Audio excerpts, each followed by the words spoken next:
U.S. Secretary of State Antony Blinken visited the Kerem Shalom crossing point and Ashdod port and confirmed that Israel has responded to U.S. demands to increase the amount of aid going into Gaza.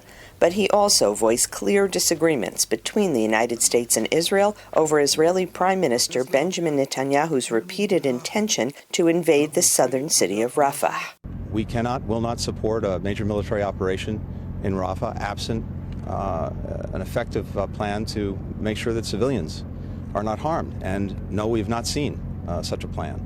And at the same time, there are other ways, and in our judgment, better ways, of dealing with the real ongoing challenge of Hamas that does not involve or require a major military operation in Rafah. Netanyahu insists that Israel must invade Rafah to fight the last 4 battalions of Hamas there and locate Yahya Sinwar, the leader of Hamas in Gaza, creating pressure for a hostage release. But President Biden has made it clear he is opposed to a Rafah operation unless Israel can guarantee safety for the more than 1 million civilians sheltered there. Biden says that Israel should not go into Rafah, a border city between Israel and Egypt, and the only remaining hideout for Hamas. On the other hand, this is the only way to convince Hamas the threat of going into Rafah is the only way to persuade Yahya Sinwar, the head of Hamas, to accept the deal to release hostages. A ceasefire in the Gaza war is also seen by the United States as a precondition for the normalization of relations between Israel and Saudi Arabia. This normalization deal was put on hold with the outbreak of war between Israel and Hamas, but the U.S. is devoting intensive efforts to revive it. The normalization of relations between Israel and Saudi Arabia could have a transformative effect on the whole of the Middle East.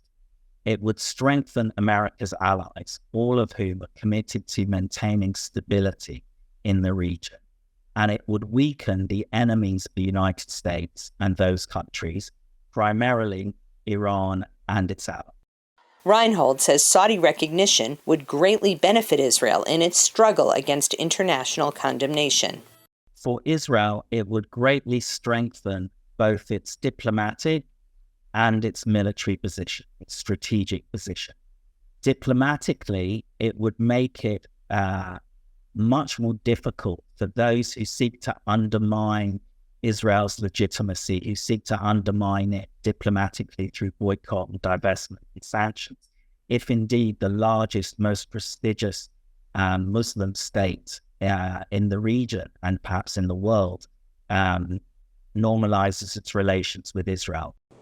Some reports in Israel say that Saudi Arabia is so interested in the defense pact with the U.S.